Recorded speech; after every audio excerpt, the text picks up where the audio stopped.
चंचलता, तो उसको समाप्त करके स्वाधर्म में स्थित करना है चित्त को। ये है उद्देश्य है योग का। योग सूत्र में भी वही बात मिलती है, हठ योग में भी वही बात मिलती है, बस थोड़ा सा साधन डिफरेंट हो जाता है। हमारा अगर उद्देश्य कहीं जाने का, दिल्ली जाने का उद्देश्य है हमें, तो हम कई साधन से जा सकते हैं। साध्य लक्ष्य तो एक ही है, लेकिन साधन अलग अलग हो सकते हैं। तो ये हठ योग का जो साधन है, इसमें भी बताया हठ योग का उद्देश्य क्या है, वहीं पहुंचना है, राजयोग को प्राप्त करना है। राजयोग क्या है, विचार शून्य अवस्था, चित्त की शांत अवस्था, चित्त की निर्मल अवस्था, वो उस अवस्था को प्राप्त करना है, राजयोग है। और यह सीढ़ी का काम करती है, साधन है। ये तो स्वयं कह रहे हैं स्वात्माराम जी कि यह सीढ़ी का काम करती है। सीढ़ी का काम करती है, इसको गोपनीय रखना है, प्रदर्शित नहीं करना है, कुपात्रों के हाथ में न लग जाए। ये कुपात्र व्यक्ति अगर इसको पा जाएगा, मिसयूज करने लगेगा।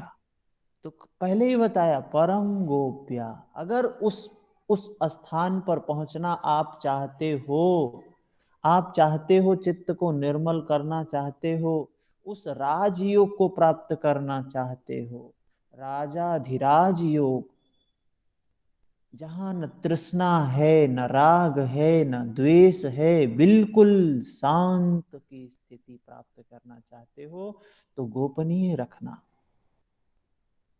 स्थान के बारे में बताया, कैसे स्थान में रहना। कुटिया के बारे में बताया, कैसी कुटिया होनी चाहिए। फिर गुरु की महिमा, गुरु उपदिष्ट मार्गेण, गुरु के निर्देशन में अभ्यास करना, अभ्यास करना है। उसके बाद बताया साधक और बाधक तत्वों के बारे में बताया, साधक तत्व, बाधक तत्व।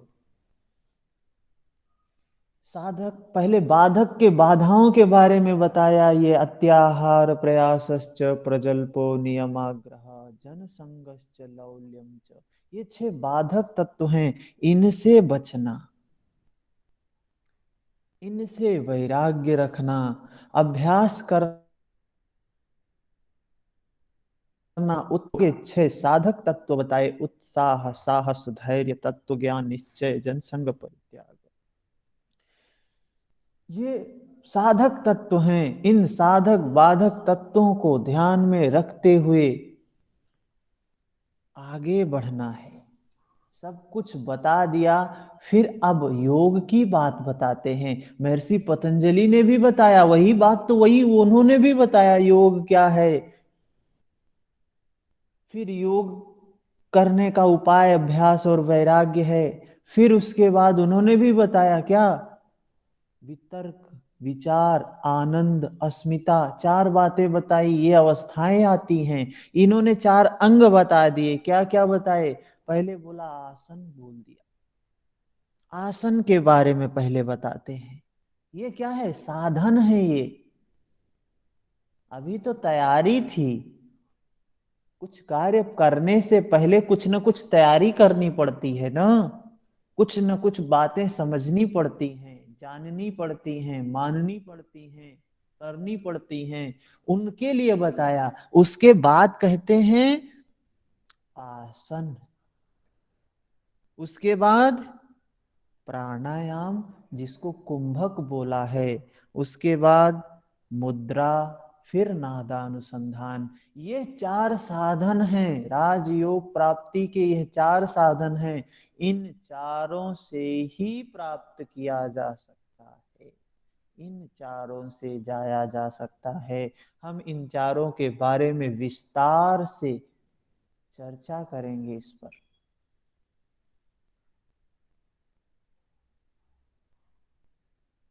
ये चार अंग जो बताए स्वात्माराम जी, पहली बात ये है कि ये सब सीक्वेंस से करने के लिए कहा है। पहले आसन करना, फिर प्राणायाम करना, फिर मुद्रा करना, फिर नादानुसंधान करना। ये सब सीक्वेंस वन बाय वन करने के लिए कहा है। ये नहीं कि पहले प्राणायाम कर लो फिर आसन करो। पहले आसन करो, फिर प्राणायाम करो, फिर मुद्रा करो, फिर नादानुसंधान करो। शुद्धि क्रिया की बात यहाँ भी आती है, लेकिन शुद्धि क्रिया यहाँ पर ऑप्शनल है। अभी हम जब जैसे जैसे आगे हम बढ़ते जाएंगे उस पर अच्छे से चर्चा करेंगे, क्यों ऑप्शनल कहा है शुद्धि क्रिया को।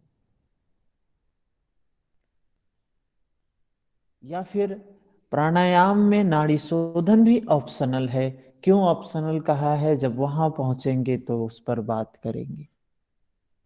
अभी आसन के बारे में बताया स्वात्माराम जी ने, तो 15 आसन का वर्णन हठ प्रदीपिका में मिलता है। याद होना चाहिए, बहुत महत्वपूर्ण है। हठ प्रदीपिका में कितने आसन हैं? 15 आसन का वर्णन मिलता है हठ प्रदीपिका में।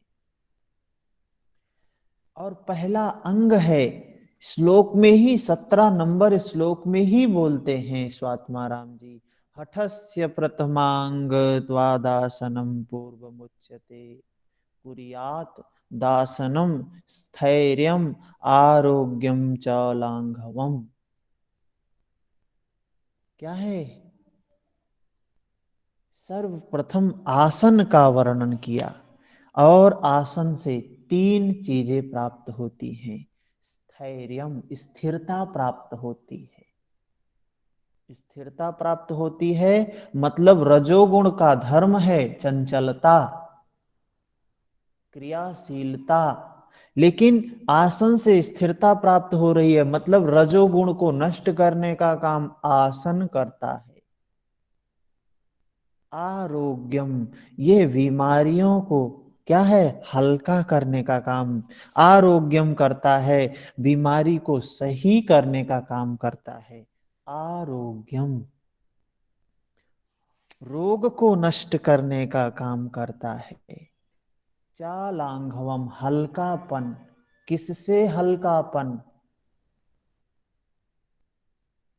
हल्कापन भारी करने का काम तमोगुण का होता है। तमोगुण जो होता है भारी, उसका स्वभाव होता है, भारीपन रहता है, तो ये तमोगुण को भी नष्ट करने वाला है आसन। तो आसन से हमने देखा स्थिरता आती है, रजोगुण को नाशक है, हल्कापन आता है, तमोगुण का नाशक है, और आरोग्यम रोग नष्ट होते हैं। 15 आसन बताए, और ये आसन वशिष्ठ आदि मुनि, मत्स्येंद्र आदि योगियों द्वारा स्वीकृत है। स्वात्माराम जी कहते हैं मैं उनका निरूपण करता हूं, उनके बारे में कह रहा हूं। 15 आसन कौन से? पहले हमने देखा एक स्वस्तिक आसन बताया। स्वस्तिक जो शुभ का प्रतीक है, सरल आसन है। पहला शुरुआत ही शुभ से कर रहे हैं। हमारे यहाँ की परंपरा है, कल्चर है हमारा, कि हम कोई काम शुरू करते हैं तो उसके पहले कोई ना कोई शुभ कार्य, शुभ चिन्ह, शुभ शब्द, कुछ ना कुछ, कुछ नहीं तो ओम का ही उच्चारण करते हैं। तो यहाँ भी कुछ न कुछ उसका पालन किया गया है। ये भी हो सकता है कि स्वस्तिक, स्वस्तिक हमारे लिए क्या है, शुभ चिन्ह है। इसका इसी आसन का पहले वर्णन किया, और ध्यानात्मक आसन है ये। उसके बाद गोमुख आसन बताया। गोमुख आसन, दोनों घुटने एक दूसरे के ऊपर होते हैं, दाएं पैर का पंजा बाएं तरफ और बाएं पैर का पंजा दाएं तरफ, दोनों घुटने एक दूसरे के ऊपर, कमर गर्दन बिल्कुल सीधी।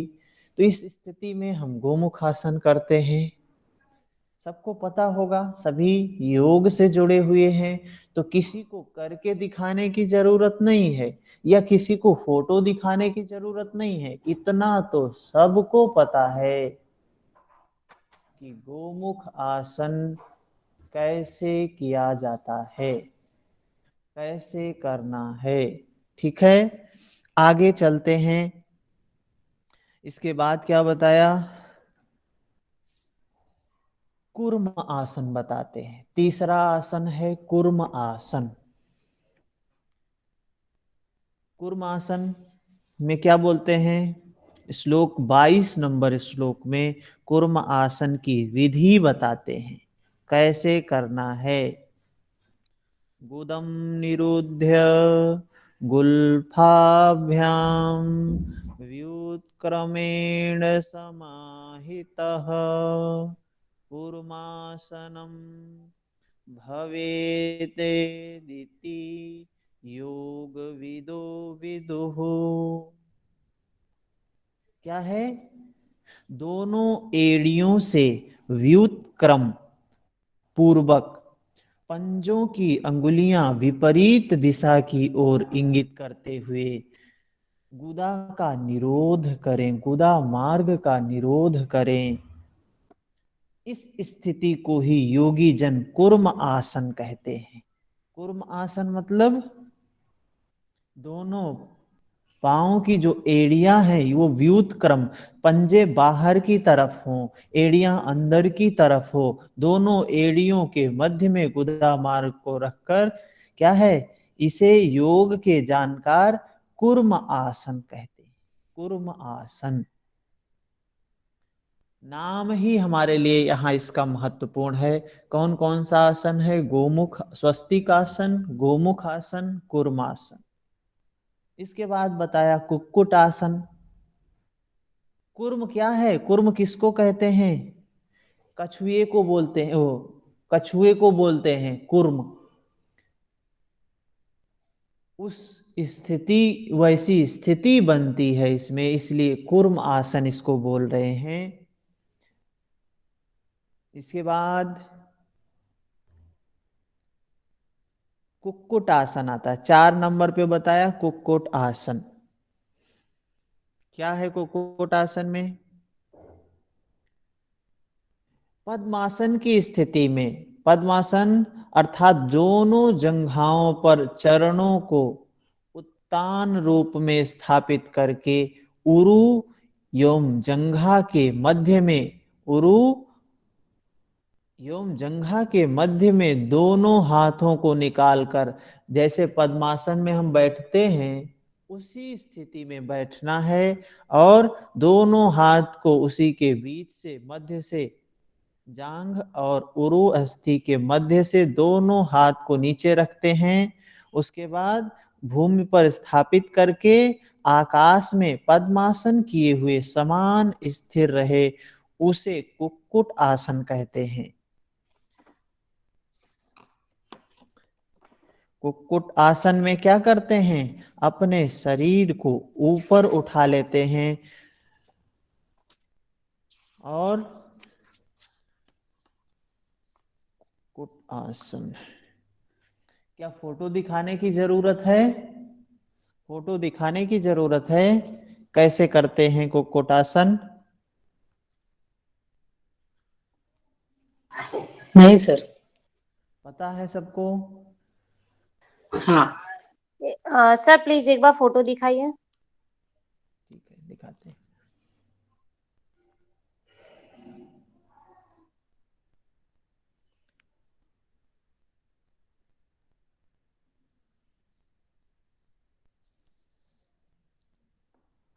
ये है स्थिति कुक्कुट आसन की।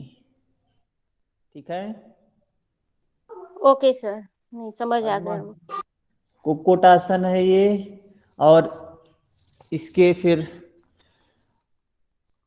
ये है स्थिति कूर्मासन की। दोनों पैर के पंजों को बाहर की तरफ करके, वज्रासन में जैसे हम बैठते हैं, दोनों पैर के पंजों को बाहर करके एड़ी को अंदर करके बैठते हैं।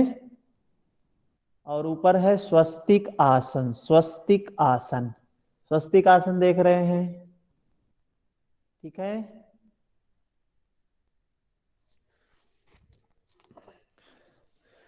उसके बाद कुक्कुट आसन हमने देखा, इसका कोई विशेष लाभ नहीं बताया गया है। फिर उसके बाद आती है कुक्कुट आसन के बाद उत्तान कूर्म आसन। उत्तान कूर्म आसन, चौथा आसन, पहला स्वस्तिक आसन, दूसरा गोमुखासन, तीसरा कूर्मासन, चौथा कुक्कुट आसन। कुक्कुट आसन के बाद इसी स्थिति में दोनों हाथ वही जहां पे थे कुक्कुट आसन में, उसी में क्या करते हैं, गर्दन को पीछे लेट कर गर्दन को पकड़ लेते हैं। कूर्म आसन की स्थिति बनती है। वो कूर्म आसन की स्थिति एक बार देख लें, कैसी स्थिति होती है कूर्म आसन की, देख रहे हैं, ये कूर्म आसन की स्थिति है। पता चला? जी सर।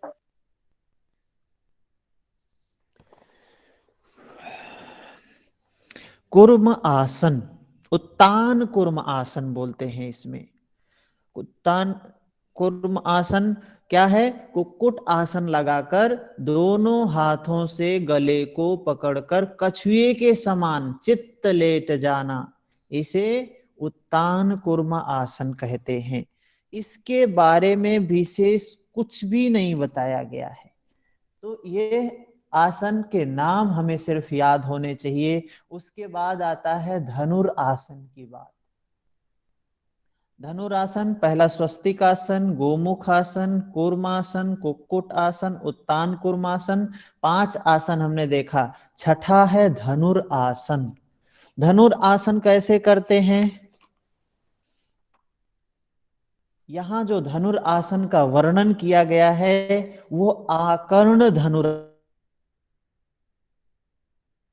आसन का वर्णन किया गया है। आकर्ण धनुर आसन क्या बताया है इसमें, दोनों पांवों के अंगूठों को दोनों हाथों से पकड़कर उसे कानों तक खींचकर धनुष के समान आकार दें, यह धनुर आसन है। क्या होता है धनुर आसन में, जैसे दंड आसन में हम लोग बैठते हैं ना, कमर गर्दन बिल्कुल सीधा, दोनों पैर के पंजे सामने की तरफ, घुटने सटे हुए हैं। फिर क्या करना है, अपने दोनों अंगूठों से, अंगूठे की बगल वाली जो अंगुलियां हैं, मध्यमा, अनामिका, क्या है इसको बोलते हैं, इससे पकड़कर, अंगूठे को पकड़कर एक पैर को जैसे धनुष से बाण को खींचते हैं उसी तरीके से इसको क्या करना है, एक पैर को अपने कान के पास ले आना, अपने कान के पास ले आने की स्थिति को बोलते हैं धनुर आसन। इसमें जो आसन का वर्णन किया गया है वह आकर्ण धनुर आसन का वर्णन किया गया है। ठीक है, तो यहाँ पर ये भी देख सकते हैं आकर्ण धनुरासन की स्थिति क्या है।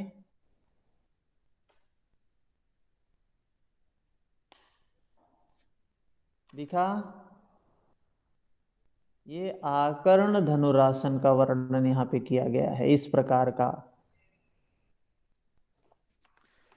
फिर आगे चलें, 6 आसन हमने देखा। स्वस्तिक आसन पहला, बार बार इसका अभ्यास करना है बोलने का, और एक अच्छा तरीका यह है कि प्रैक्टिस कर सकते हैं 10-15 दिन कंटिन्यू। जब आसन करते हैं अगर, तो एक आसन, एक आसन, पहला आसन ये है स्वस्तिक आसन, बैठ गए स्वस्तिक आसन में।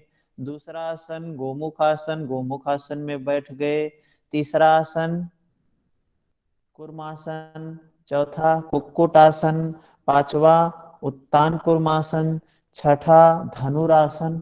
तो नहीं भी कर पा रहे हैं, लेकिन इससे हमको याद हो जाएगा इसका सीक्वेंस क्या है। कभी कभी सीक्वेंस भी पूछ लेते हैं, हठ प्रदीपिका से आसन और गृहण संहिता से आसन के ज्यादातर प्रश्न पूछे जाते हैं, तो इसमें सीक्वेंस भी पूछ लेते हैं कि हठ प्रदीपिका में कौन सा आसन किसके बाद बताया गया है, सीक्वेंस बनाए।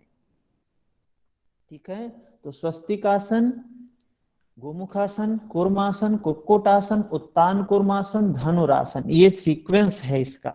उसके बाद धनुरासन देखने के बाद फिर सातवां आसन है। सातवां आसन क्या बताया? मत्स्येंद्र आसन। यहां से प्रश्न थोड़ा सा ज्यादा बनता है। मत्स्येंद्र आसन के कुछ लाभ ज्यादा बताए गए हैं। क्या है मत्स्येंद्र आसन के लाभ? 7वें नंबर पर है मत्स्येंद्र आसन। मत्स्येंद्र नाथ योगी नाथ संप्रदाय के एक योगी रहे हैं। भगवान आदिनाथ के शिष्य मत्स्येंद्र नाथ हैं, जिनके परंपरा से यह हठ योग हमें प्राप्त हुआ है। उनके नाम पर इस आसन को रखा गया है। तो इस क्या है, कैसे करना है, श्लोक में नहीं जाना है। यहाँ पर इस श्लोक की बात नहीं बहुत वो है, महत्वपूर्ण है। मत्स्येंद्र आसन सभी जानते हैं, ट्विस्टिंग होती है किसकी? अपने इस एब्डोमिनल रीजन की जबरदस्त ट्विस्टिंग होती है। इसमें फोटो देख सकते हैं, किस तरीके की फोटो है ये।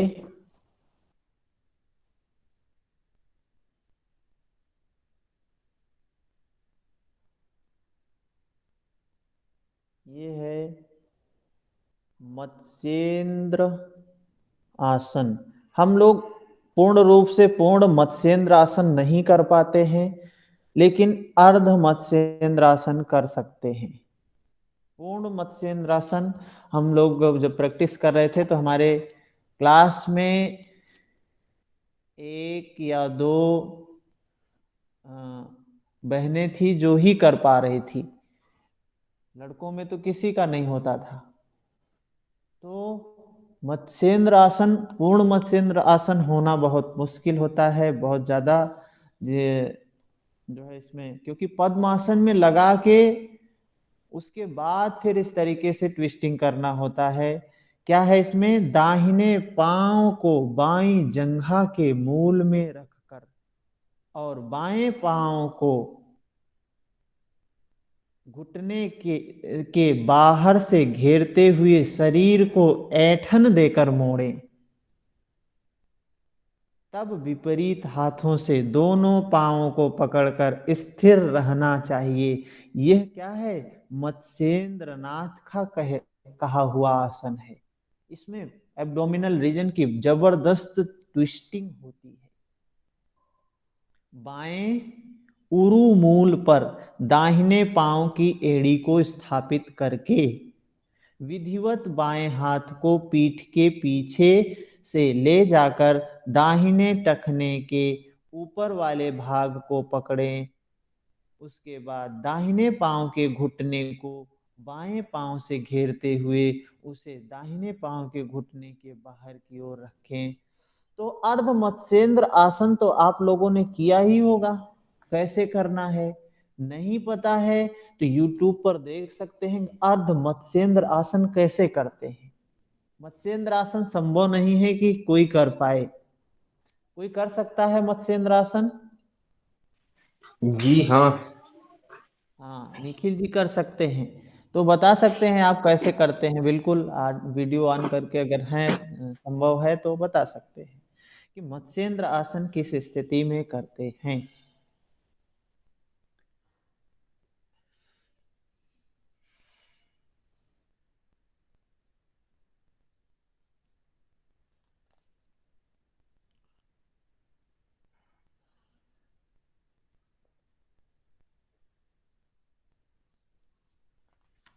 रीता जी हरिओम।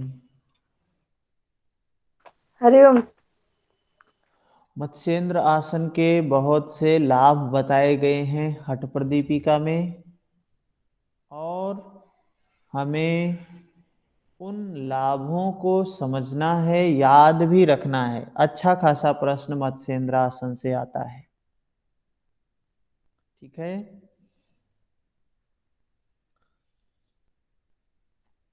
निखिल जी बताएंगे, दिखाएंगे?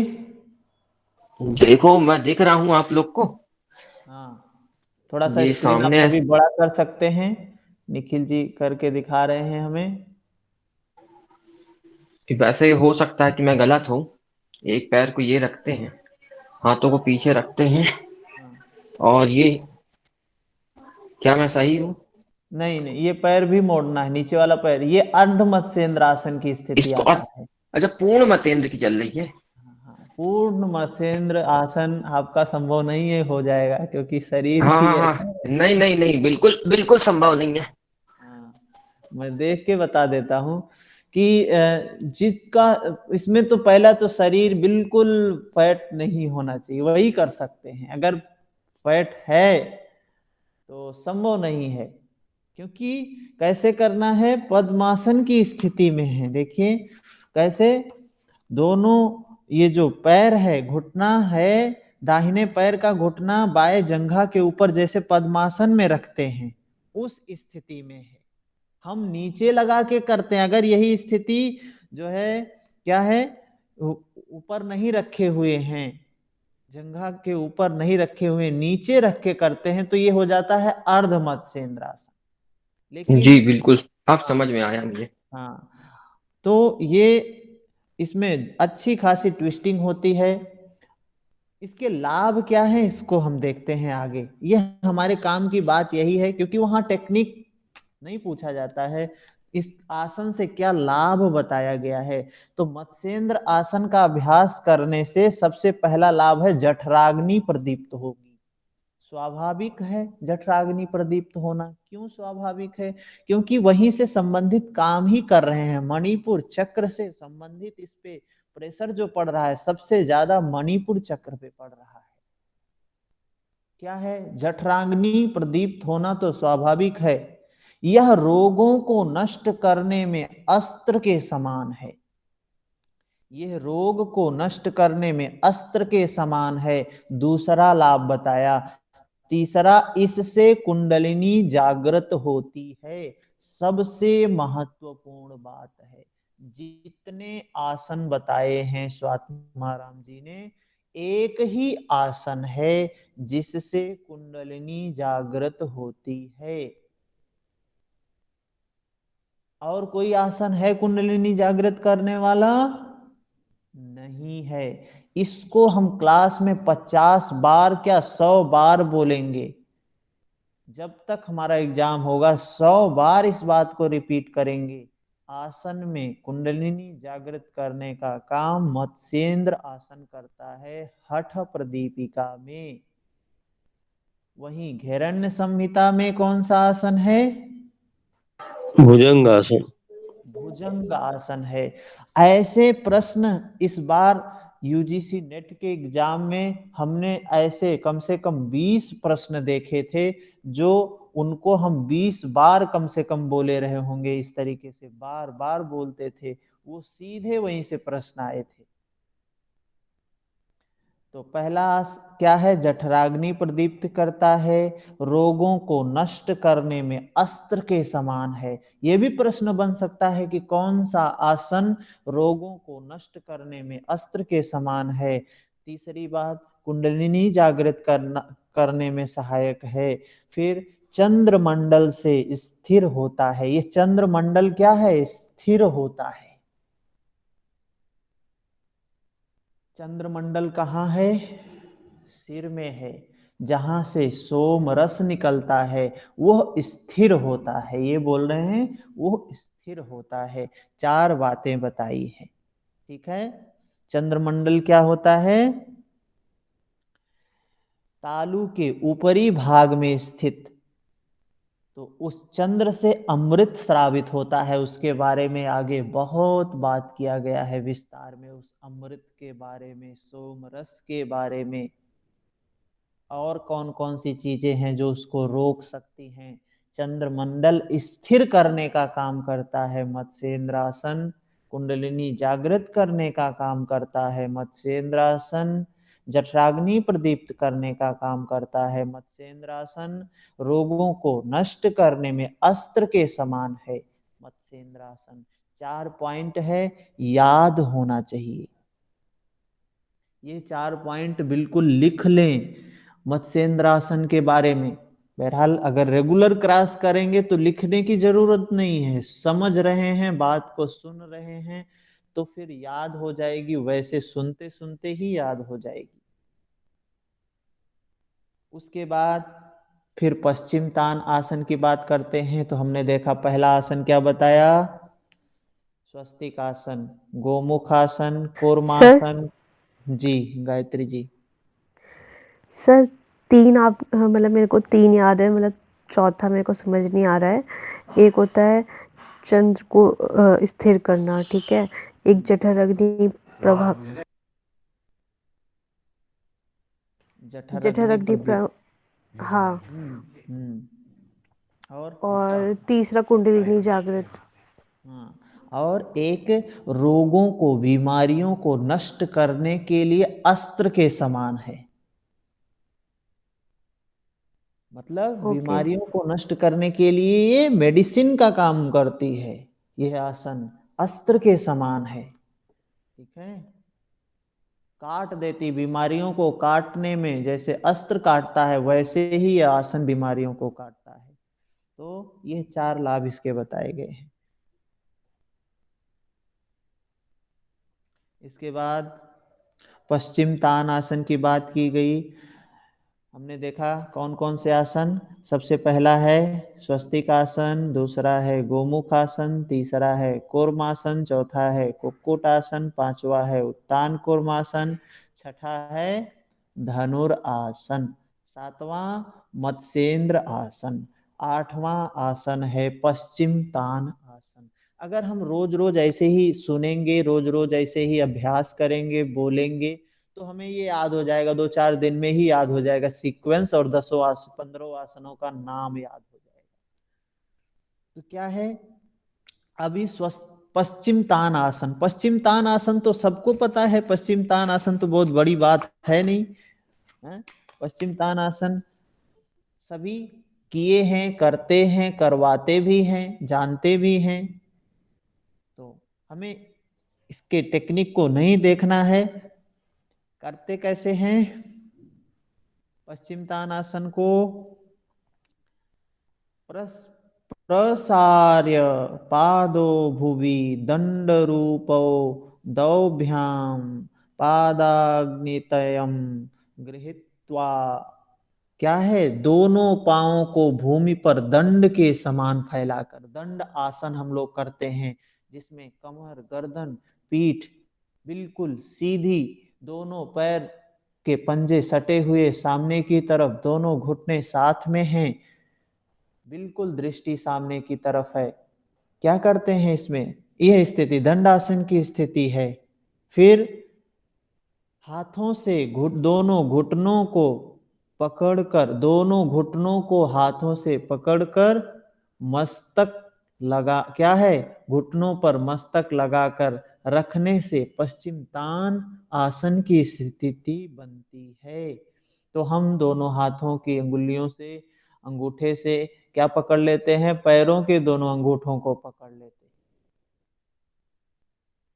फिर अपने दोनों घुटनों से अपने इस फोरहेड को, माथा को लगाते हैं। ऐसी स्थिति क्या है, पश्चिम तान आसन की स्थिति है,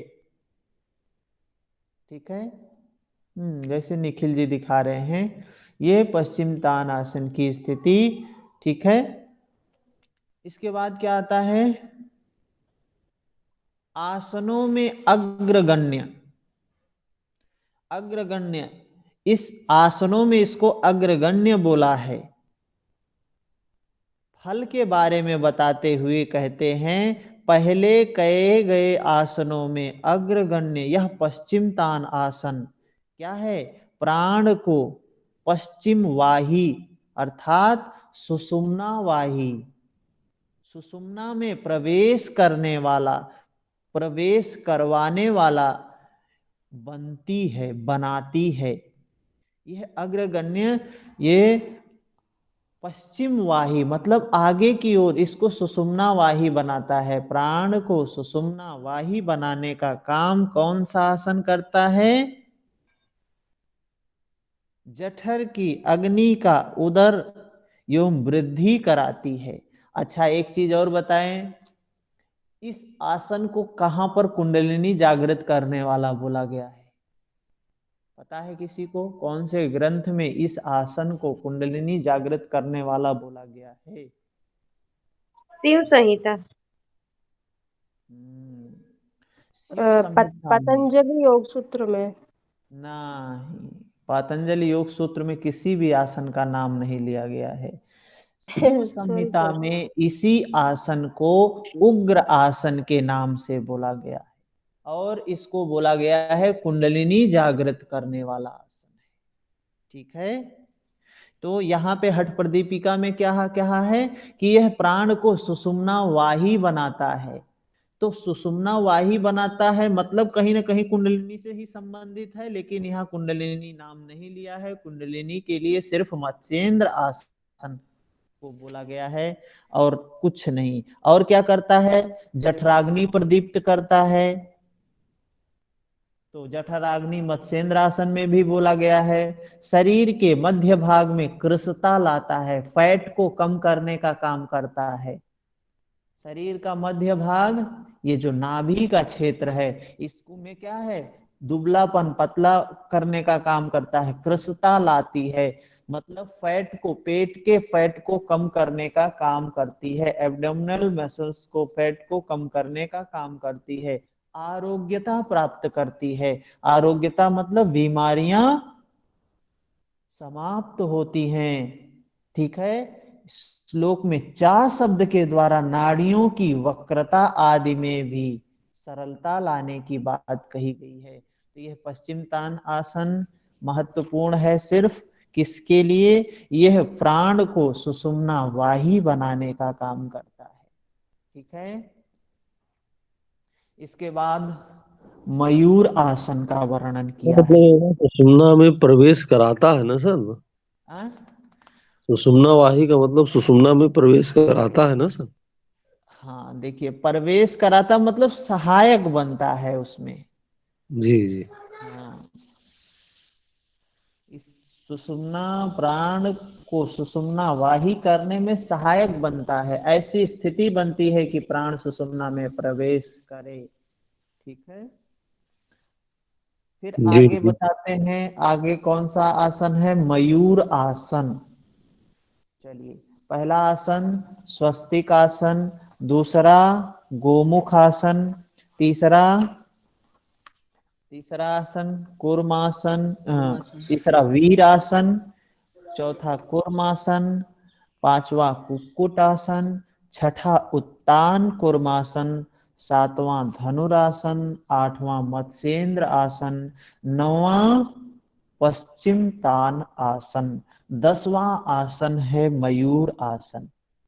तो याद होना चाहिए 10, 11, 12, 13, 14, 15, ये तो बिल्कुल सिंपल है। मयूर आसन 10 नंबर, फिर 11, 12, 13 ये सब ध्यानात्मक आसन है, उनको भी याद रखना चाहिए। सीक्वेंस बहुत महत्वपूर्ण है।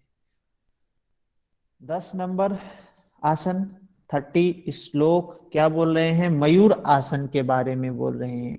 क्या है मयूर आसन? दोनों हथेलियों की अंगुलियों को फैलाकर भूमि पर अच्छी प्रकार स्थापित करें।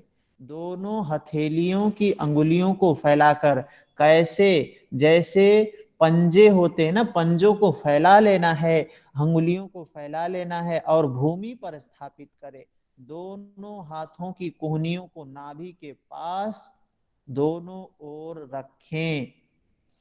तो दोनों हाथ की कोहनी नाभि के पास रहेगी, जिससे अभ्यासी उच्च स्तन क्या है, जिससे अभ्यास में सरलता हो, अभ्यास आसानी से कर सकें। ये एब्डोमिनल मसल्स के लिए बहुत लाभदायक है। आकाश में दंड के समान ऊपर उठी हुई स्थिति को योगी जन मयूर के समान लगने के कारण इसको मयूर आसन कहते हैं। यह स्थिति जो बनती है, पूरा शरीर दोनों हाथों पर होता है, बिल्कुल दंड के समान सीधा होता है। और मयूर आसन से लाभ क्या है? मयूर आसन के गुण के बारे में बताते हैं। क्या है? शीघ्र समस्त रोगों का नाश करती है। मयूरासन समस्त रोगों का नाश करता है, उदर गुल्म आदि दोषों को दूर करता है, अधिक तथा कुपथ्य भोजन को भी अच्छी तरह पचाता है, तथा जठराग्नि को इतना प्रदीप्त कर देता है कि विष भी पचाने की क्षमता हो जाती है। तो यहां से प्रश्न जो बनता है, विष पचाने की क्षमता कौन से आसन से प्राप्त होती है? तो वह है मयूर आसन। जठराग्नि इतना प्रदीप्त हो जाता है कि अगर व्यक्ति विष भी ग्रहण खा ले तो वह भी पचा सकता है। ठीक है, और सभी रोग नष्ट हो जाते हैं, शीघ्र नष्ट हो जाते हैं। वात पित्त कफ आलस्य आदि पर भी विजय प्राप्त कराता है आसन। बहुत अधिक भक्षण, अधिक भोजन अगर कोई व्यक्ति कर लिया है तो उसको भी पचा देता है, जठराग्नि को बढ़ाता है। कालकूट विष अर्थात कालकूट के समान अपकारक अन्न को भी पूर्ण रूप से पचा देता है। हानि करने वाले जो अन्न होते हैं उनको भी पचा देता है, जला देता है। ठीक है, ये मयूर आसन बताया। इसके बाद अगला आसन है शव आसन। शव आसन में क्या बताया गया? 10 नंबर 10वां आसन मयूर आसन, 11 आसन शव आसन, रिलैक्स की स्थिति, शव के समान पड़ी हुई स्थिति। शव आसन में क्या होता है? पूरा शरीर शिथिल होता है, रिलैक्स की स्थिति में होता है। हम जो ट्रेडिशनल आसन करते हैं, पारंपरिक आसन जो करते हैं, हठ प्रदीपिका का हो या घिरण्य संहिता में जो कुछ भी बताया गया है, पारंपरिक आसन बताया गया है। और प्रत्येक आसन के बाद नियम तो ये है, कुछ लोग पहली बार सुन रहे होंगे कि नियम तो ये है कि अगर 5 मिनट तक आसन किए हैं तो 10 मिनट तक रिलैक्स करना चाहिए शवासन। अगर लाई डाउन पोजीशन में है तो, स्टैंडिंग में है तो वहां का रिलैक्स करना चाहिए, सिटिंग में है तो वहां पर रिलैक्स करना चाहिए। जिस भी आसन में है, ट्रेडिशनल ये परंपरा है हमारी कि आसन करने के बाद हम जितना देर आसन करें उसका डबल हमको रिलैक्स करना चाहिए, मसल्स को रिलैक्स करने के लिए समय देना चाहिए। ठीक है, तो शव आसन क्या है? भूमि पर शव के समान चित्त लेट जाना शव आसन है। शव आसन क्या करता है? थकान को मिटाता है, मानसिक शांति प्रदान कराता है, मृत शरीर के समान पीठ भूमि से लगी हुई है, सोने का अनुकरण करते हुए रहने की स्थिति को शव नामक आसन कहते हैं। क्या है ये? पूरा शरीर शिथिल होता है, जैसे निष्प्राण, बिल्कुल शिथिल, बिल्कुल ढीला, कोई वो भी, ऐसी स्थिति में रहना चाहिए। आगे बताते हैं 33 नंबर श्लोक में क्या भगवान शिव ने 84 आसनों का परिगरण किया है। तो हठ प्रदीपिका में कितने आसन के बारे में बोलते हैं? 84 आसन। उनमें से सर्वाधिक महत्वपूर्ण 4 आसनों का वर्णन करता हूं। 84 लाख योनियां होती हैं, 1 लाख योनि को एक आसन से तुलना किया गया है। तो भगवान शिव ने 84 आसनों का वर्णन किया है। च शब्द के द्वारा 84 लाख आसनों की ओर भी इंगित किया गया है। गोरक्षनाथ ने भी कहा है, जितनी जीव योनियां हैं उतनी आसनों की संख्या है। आसन कितने हैं? आसन का मतलब बैठने की स्थिति। बैठने की स्थिति, जीवों के बैठने की स्थिति को आसन कहते हैं। एक आसन और होता है जिस पर हम बैठते हैं, उसको भी आसन कहते हैं। तो यहाँ 84 आसन का वर्णन किया गया है भगवान शिव के द्वारा। 84 लाख आसनों में से प्रत्येक लाख से एक आसन लेकर भगवान शिव ने 84 आसनों की संख्या बताई है। उन 84 लाख आसनों में प्रमुख जो क्या है, शिवोक्त, शिव के द्वारा 84 आसन कहा गया है, उसमें से स्वात्माराम जी 4 आसन का वर्णन कहते हैं। 4 आसनों, श्रेष्ठतम 4 आसन के बारे में बताते हैं। क्या हैं वो 4 आसन? सिद्धम पद्मम सिंहम भद्रम चेति चतुष्टयम श्रेष्ठम तत्रापि च सुखे तिष्ठते सिद्धासने सदा। क्या बोल रहे हैं? सिद्धासन के बारे में बोल रहे हैं। सिद्धम पद्मम सिंहम भद्रम, सिद्धासन, पद्मासन, सिंहासन, भद्रासन। 11 आसन, 11 नंबर आसन हमने देखा सौ आसन। 12 है सिद्ध, 13 है पद्म, 14 है सिंह, 15 है भद्र। ये 4 आसन हैं। इसमें भी श्रेष्ठ आसन है सिद्धासन, जिसमें सर्वदा सुखपूर्वक बैठने का अभ्यास करना चाहिए। श्रेष्ठ आसन, सबसे श्रेष्ठ आसन कौन सा है? सिद्धासन को बोला है श्रेष्ठ आसन है। श्रेष्ठ आसन सिद्धासन, और सिद्ध योगियों के द्वारा इसका अभ्यास किया जाता है, सिद्धासन का। ठीक है, यहां तक बात समझ में आई? किसी का कोई प्रश्न है तो बताएं, हमने आगे कल करेंगे।